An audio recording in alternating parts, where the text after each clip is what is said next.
Hello and welcome to our program Where God Weeps, a program in which we speak about the situation of the suffering church around the world. Today we're going to consider the country of Pakistan, a country in which Christians are suffering increasing persecution and discrimination at the hands of fundamentalist Islam. To tell us about this, it is my great privilege to welcome Professor Mobeen Shahid, a professor at both the Urbaniana and Lateran universities here in Rome, and an author and expert on Pakistan's blasphemy laws. Before we speak with Professor Shahid, however, let us watch now a short report on the history of Pakistan.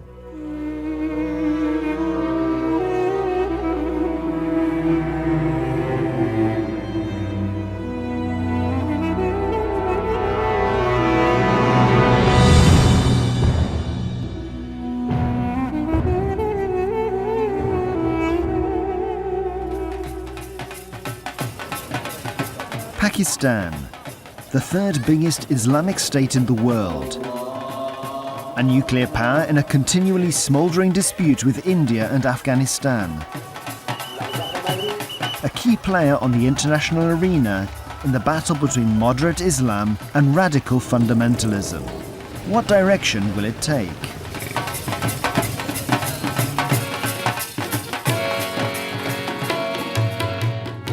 Over 190 million people live in Pakistan, which makes it the sixth most populous country on the planet.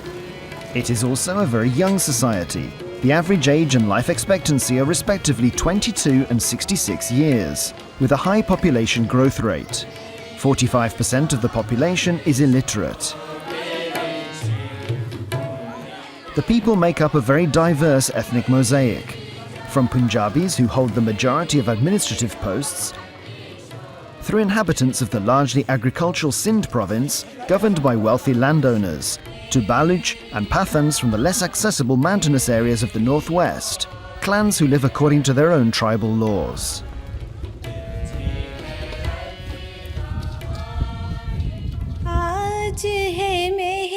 The glory days of territories that make up present-day Pakistan reach back 2.5 millennia before Christ, and the growth of cities that belong to the Indus Valley civilization, one of the most ancient in the world. Islam arrived here thanks to Arab traders and Persian conquests early in the 8th century. Whilst in the 16th and 17th centuries, the Islamic Mughal Empire prospered in these areas. 100 years later, the East India Company began operating in India and gradually took control over a territory that subsequently in the 19th century became the British Raj, with Queen Victoria as Empress of India. The colonial period ended in 1947 with the breakup of the country and the creation of the Islamic Republic of Pakistan for India's Muslims. The dialogue with India remains a serious challenge for Pakistan's leadership. The dispute over Kashmir, unresolved since partition, has already resulted in 2 armed conflicts. The third war ended in 1971, with East Pakistan gaining independence as Bangladesh. Kashmir continues to suffer border skirmishes, and both countries are in possession of a nuclear weapon. The ongoing war in neighbouring Afghanistan is also proving destructive, whilst the official cooperation of the government in Islamabad with the United States does not add to the authorities' popularity amongst its citizens, especially the Pathans.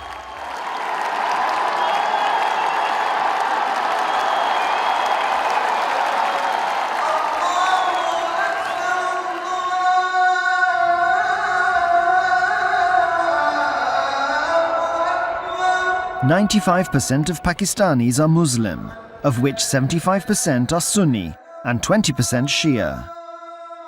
Minority denominations, including Hindus, Christians and Sikhs, make up the remaining 5%. Muhammad Ali Jinnah, Pakistan's founding father, was an English-educated, not especially religious lawyer. He aimed to create a secular state in which Islam was to have a unifying influence, a country with a multi-ethnic society, with equality before the law guaranteed for all citizens, irrespective of religious belief. The situation began to change in 1974 when Zulfikar Ali Bhutto's government, in response to pressure from the religious right, recognized the minority Islamic Ahmadiyya community to be non-Muslim.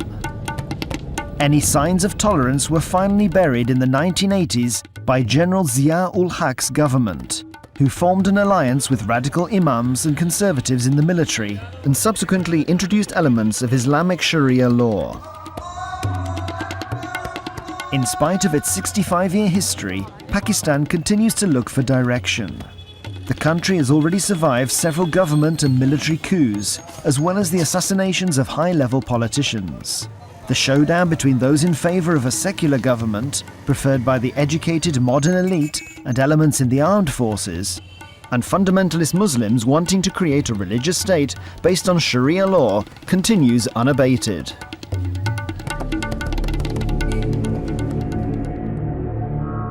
The northwest part of the country, comprising the tribal territories and the Khyber Pakhtunkhwa province, governs itself in accordance with its own local laws.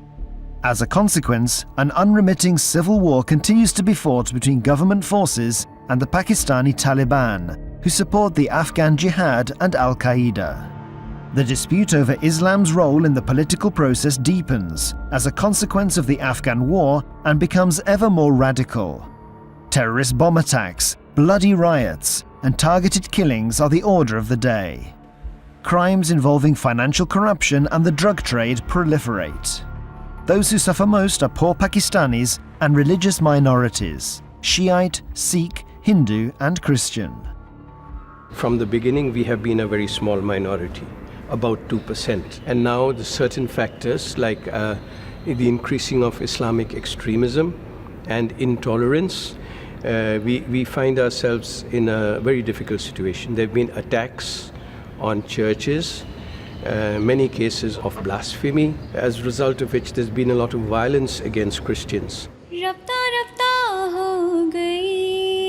Accusations of blasphemous acts against the Prophet Muhammad or abuse of the Quran are not only directed at Christians. Muslims are even more impacted by the blasphemy law. But in the case of Christians, this law continues to be used as an instrument that not only legitimizes the elimination of individuals, but of whole Christian communities. Penalty for blasphemy is death, following hasty rulings in lower courts, based on fabricated evidence and pressure of local imams and an over-enthused crowd. Such sentences have so far been overruled by the Supreme Court, though the accused have to wait years in death cells for the court ruling, whilst their families are forced to run and hide despite the final acquittal. Chances of this misused law being changed are, under present circumstances, practically nil. Job discrimination, violence, as well as kidnappings, rape, and the forceful conversion of young women to Islam are further challenges that Christians, one of Pakistan's poorest and uneducated groups, have to cope with. We are at a very critical point, and I'm talking on the level of Pakistan, in our history. We see this very strong trend of the, I use the word, extremist groups who have a very narrow interpretation of Islam and who would want to have a purely Islamic state. I'm talking about the extremist view which rejects democracy. I think that the majority of the Muslims in Pakistan are not thinking like this. They are very moderate Muslims, but the extremist forces seem to be gaining ground at the moment. Gaining ground not by winning the minds of the people, but by using forceful and violent tactics.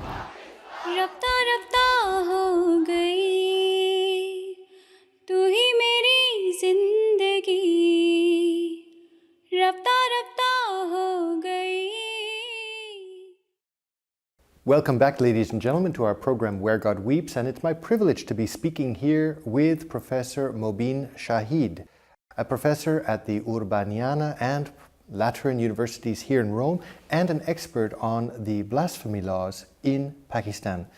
Professor Shahid, thank you for being with us here on our program. Good morning, thank you. Professor, can you tell us a little bit why you are the author of a study on blasphemy laws, the blasphemy law and the case of the Islamic Republic of Pakistan? Why did you write or even start a study like this? Well, it was a question which has been present in my personal life since I come from Pakistan, and I saw its consequences not only on myself personally but also on the people around, especially on Shahbaz Bhatti, with whom I have been working for 15 years. Perhaps just so that we understand clearly what we are talking about, what is the blasphemy law and what is the implication on the Christian community and the Muslim community? Well, blasphemy law was inherited in the Pakistani constitution, or let's say penal code, from 1920s, when it was still all India and it was British Raj. There were problems for the United Kingdom that time in the local unit, where you see there were problems by Hindus and by the Muslims against Christianity and all. And so this law was created that time to resolve an important case that time. By the same time, then when in 1947 India and Pakistan East and West were created and became a nation, you see, this Indian Act was inherited as a constitution which could help the administration of the local bodies. Now, till 1973, when Zulfikar Ali Bhutto, who was the martial law administrator, even he was not a soldier, he made the first amendment introducing the first constitution of Pakistan, which was recognized nationally. And by that time we had already lost East Pakistan, which had become Bangladesh. And he discriminated Ahmadis, calling them non-Muslims in the constitution of Pakistan. So it became a first attempt against the Ahmadis in Pakistan, called them also non-Muslims. So they became you see, instead of remaining first-class Pakistani citizens, they became minorities, yes, being considered non-Muslims, just like other Christians and Hindus who are second or third grade Pakistani Christians, because Pakistani citizens, because that I will also highlight later. What are the consequences of this law and also the constitution, which does not consider them full-fledged Pakistani citizens. Then from 1984 to 86, Ziaul Haq, who condemned Zulfikar Ali Bhutto to death, and then he was hanged. He made certain amendments in the constitution which was made by Zulfikar Ali Bhutto, and he introduced the articles 295B and C, because 295A already existed from 1920s. And according to 295B, if a person intentionally or non-intentionally desecrates or insults the Holy Quran, he can be condemned to life imprisonment.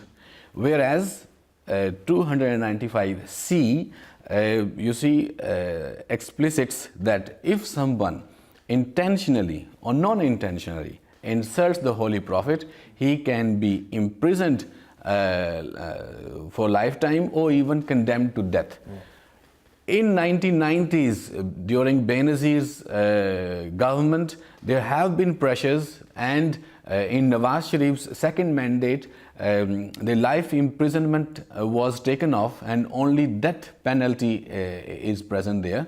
And now the problem is that the blasphemy law in itself might not be so dangerous as it has become because of the extrajuridical use of or abuse of this law. That's right. Because of the personal vendettas. That's right. So in fact the law itself is being instrumentalized by those who have other interests, for example, in property, or there are two things that come to mind. First of all, the blasphemy law, as I understand today, in fact goes against the original constitution, the founding constitution of Pakistan, where the founder of Pakistan said you are free to visit your churches, to express and live your faith. Is this contradiction not recognized within the Pakistani society, that in fact it goes against the original intent of Pakistan as being a country where people could express and live their faith freely?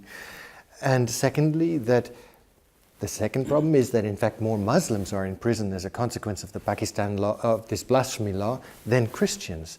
Are these not recognized, or are they simply blinded and they don't want to look at this issue? Well, first of all, it has become historically difficult to define if really the founder of Pakistan, Muhammad Ali Jinnah, wanted a secular Pakistan. Where on the 11th of August 1947 in the Constitutional Assembly, he says, when Mr. Mandal, an untouchable from East Pakistan, was president of the National Assembly at that time, and when that's where Jinnah received the oath to become the first Governor General of Pakistan.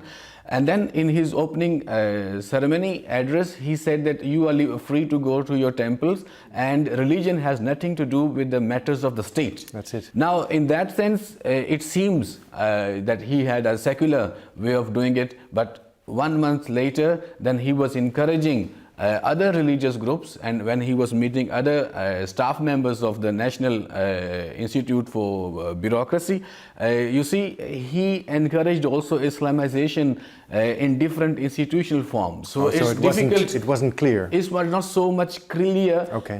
But at the same time, one can doubt how politically he was. It was difficult for him to develop a secular vision of Pakistan. So it would have been possible to analyze better if he had more time. Yes. After the creation of Pakistan, not even 1 year, and then he died. And now it brings us to the next question then today, where more Muslims are in prison as a consequence of the blasphemy law than Christians. So is this not an ill within the society that normally the politicians would recognize and say, the law is there, but in fact it's being so abused, it would be better to remove this 295C, B and C, as you've said? I think because of the fundamentalist political groups which are present in the national parliament, and they are able to influence the lay presentation not only of the non-Muslims but also of the Muslims, Muslim majority in the parliament, it will not be possible to cancel the law. But it needs certain procedural amendments so that there is a possibility of someone to prove if the accusation is false or true. But at the same time, since last 3 years, it seems the numbers of the Muslim victims of the abuse of blasphemy law has decreased, and now around 50% are only Christians of this abuse. What wider implication does this have, for example, on women? I mean, not necessarily just the blasphemy law, but this tension that is existing between the Christian and Muslim community now. What wider implications does this have for the Christian community? How does it manifest itself on the Christian community? In the juridical aspect, I must say that the Constitution of Pakistan does not allow a non-Muslim, let's say in this case even Christian, to be President or Prime Minister of Pakistan, and that means all the 5 basic, offices of the state cannot be covered by a non-Muslim. Right. And at the same time, our women, you see, have major difficulty because of the Islamic law. A woman's testimony is 50% valid, and there should be 4 men to testimony for, you see, when a woman is violated physically, when she is abused. Yes. So in that case, 4 women are necessary and 2 men. So that way, because woman's testimony is valid only 50%. In order to have 1 man's testimony, you need 2 women, and in that case 2 men are required. So in order to be 2 testimonies, there should be 4 women. So now the question is, if there was at least 4 women or 2 men assisting this abuse of the woman, why didn't they stop that abuse? So all these arguments are present, and that is only regarding the Pakistani Muslim woman. Leave alone the condition of Pakistani Christian or Hindu women, where we see what is really happening with the kidnapping of our girls by their physical abuse, and then the forced conversion to Islam. Through marriage. I mean, Through marriage, and they are obliged to marry the person who has abused them and kidnapped them. so if I understand correctly, Christian girls are kidnapped, abused, raped, violated. They cannot go back to their family because of the shame. Not only because of the shame that they cannot go, but even the person who has kidnapped them doesn't want to give back the girl. And so they are obliged to marry the person that violated. Yes, and the girl is threatened that if she does not accept Islam, first she loses the face in front of the society, but then the family will be killed. So that girl who is already living in a closed society, because our girls don't go out so much in their public contact for profession. Now only certain girls who have done their universities, they try to go out, and already our nurses who have done this work, Pakistani Christian girls who have become nurses, are having all these problems at their hospitals where they are working.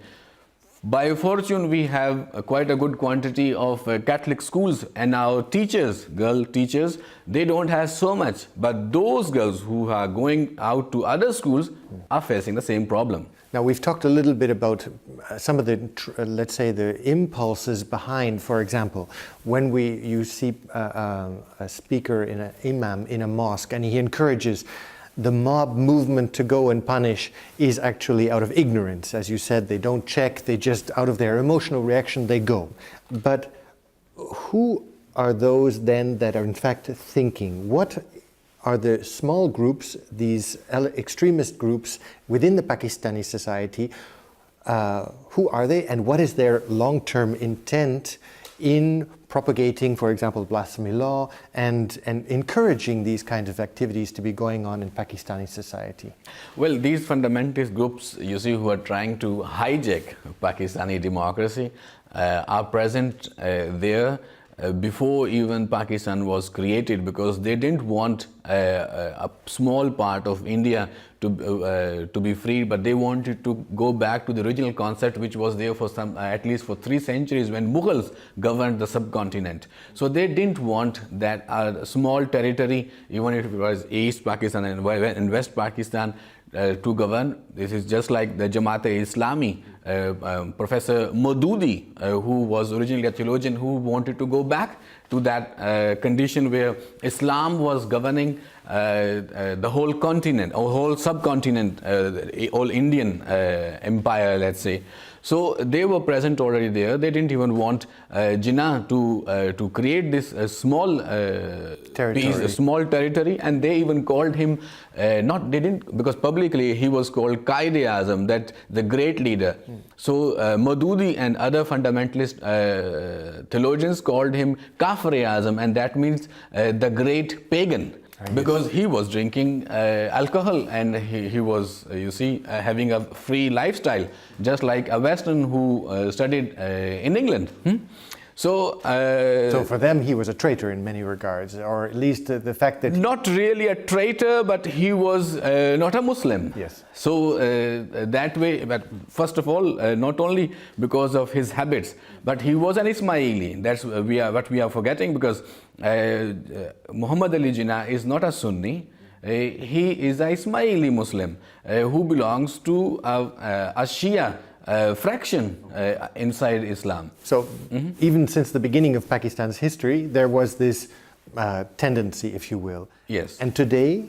And today the fundamentalist groups have found, you see, a soft corner because of the weakness of the political structure and also the state structure. They have found a territory how to be present in the parliament and in the Senate and condition the future of laws in Pakistan. Now, future of laws, first of all, is conditioned already by Ziaul Haq when he put the Islamic Ideology Institute in Islamabad, which has to, its work is just to check if the laws of Pakistan are according to the Sharia. Now, the problem is, each fundamentalist group belongs to one denomination and intends Islam in his own way. So that way, Al-Qaeda's interpretation, Talibanized interpretation of Islam, And today, ISIS interpretation of Islam are finding a very fertile territory in that area. And ever increasingly and ever radical, ever more radical. A radicalized Islam is finding a fertile territory in Pakistan, and we should not forget that Jamaat-e-Islami, or this Deobandi religious empire which is present in Pakistan at all levels, has given mujahideen to Al-Qaeda, to the Tehreek-e-Pakistan, Taliban, which is present not only in Pakistan but in the northern areas of Pakistan, and they are attacking also in Afghanistan. But at the same time, now there are new recruits in ISIS, that is Islamic State, also, which are, which is taking personnel from Pakistan to influence in the internal territory a propagation of radicalized version of Islam, but also takes them as combatants in Iraq and Syria. So these jihadists go out, fight for the ISIS, and then these young men come back with their radical views. So, in fact, the trend doesn't look very hopeful. Well, they are very well paid, so it's very hopeful for the radicalized Islam to propagate even in the most remote areas and have even more people. So you cannot say that it's very positive. It's very positive because these poor Pakistani citizens of Muslim faith or Islamic faith are recruitized. And they are very well paid. And in fact, first of all, if they are killed, they are promised that they will go to the paradise and have 70 hur, the female presence in the paradise. And at the same time, their family is well taken care of because they will receive hundreds of thousands of rupees in the family, and the first necessities are met. Professor Mobeen, Shahid, there's a lot to talk about. Our time has run out, but I'd like to thank you for having been with us today on our program, and I look forward to talking to you another time. Thank you. Thank you for the work. And thank you, ladies and gentlemen, for having been with us today in our program, Where God Weeps. And if you would like to know more about the situation of Christians in Pakistan, or perhaps how you might be able to help through prayer, through action, I would encourage you to look at the contact information at the end of this program. And we look forward to seeing you next week. Take care.